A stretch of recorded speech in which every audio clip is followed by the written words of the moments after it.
Hi అండి, నేను మేషవాన్ అండి. ఇవాళ మనం పల్నాడు జిల్లా పెదకూరుపాడు మండలం పెదకూరుపాడు గ్రామానికి వచ్చామండి. కొర్లకుంట వెంకటేశ్వరరావు అన్న చేనికి. సో అన్నయ్య పత్తి వచ్చేసి సుమారుగా 2 ఎకరాలు వేస్తున్నారు. సో అన్నయ్య మన దగ్గర మందులు తీసుకొని వాడుతున్నారు. ఆ వాడిన రిజల్ట్ ఎలా ఉంది, సో పత్తి ఏరియాలో ఎంతవరకు వేస్తున్నారు, మిర్చి ఎంతవరకు సాగు చేస్తారు కనుక్కుందాం అండి. వెంకటేశ్వరరావు అన్నయ్యతో మాట్లాడదాం ఒకసారి మనం. పేరేంటండి? కొర్లకుంట వెంకటేశ్వరరావు. ఏ ఊరండి మీది?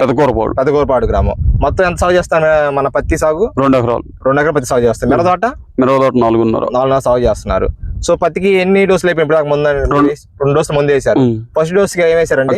లిక్విడ్. ఫస్ట్ డోస్ అక్టార్ లిక్విడ్ వేశారు. సో రెండో డోస్ ఏం వేశారండి? స్ట్రైకర్ తో పాటు ఏమైనా కలిపారా? స్ట్రైకర్ వేశారు. సో మీకు ఈ స్ట్రైకర్ వేయడం వల్ల మీకు లాభం ఏముంది, మీకు ఎలా తెల్లపించిందండి? తెల్లదోమ, పచ్చదోమ, పేనుబంక, నల్లి, తామర పురుగు అన్ని కంట్రోల్ అయినాయి. సైడ్ కొమ్మలు కూడా వస్తున్నాయి. సైడ్ కొమ్మలు బాగా వచ్చినాయి. తెల్లదోమ, పచ్చదోమ, పేనుబంక, నల్లి, తామర పురుగు, సైడ్ కొమ్మలు అన్ని ఒకే వంతు కంట్రోల్ అయిపోయినాయి మీకు అంతా. సో నెమ్ము మీద వేసారా స్ట్రైకర్? రైతులు వేసుకోవచ్చు. ఇప్పుడు మీరు 2 ఎకరాలకు వేసారా స్ట్రైకర్? 2 ఎకరాలు స్ట్రైకర్.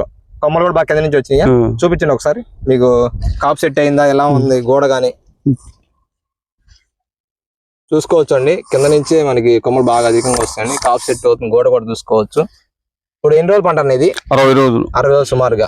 సో ప్రతి చెట్టు చూసుకోవచ్చు అండి. మనం జూలై 1 తారీఖు వేసాం. జూలై 1 తారీఖు వేసారు. ఇవాళ వచ్చి ఆగస్టు 30 తారీఖు. చెట్టు చూసుకోవచ్చు అండి గోడ.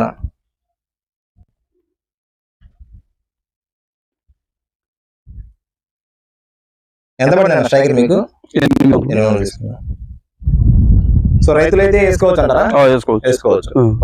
లైక్ చేయండి, సబ్స్క్రైబ్ చేయండి, షేర్ చేయండి. ఎంత వేస్తారు మిరదాలు మీరు? 4.5 వేస్తున్నారు. ఏ విత్తనాలు వేస్తారన్నా? జిందాల్ వారి ధీరా 2727, షార్క్ 1. ధీరా విత్తనాలు ఎన్ని ఎకరాలు అవుతుంది? ధీరా 2727 ఎకరా ధీరా 2727 బాగానే వచ్చింది. ఇబ్బంది ఏం లేదు కదా? ఇబ్బంది. Okay, thank you. లైక్ చేయండి, షేర్ చేయండి.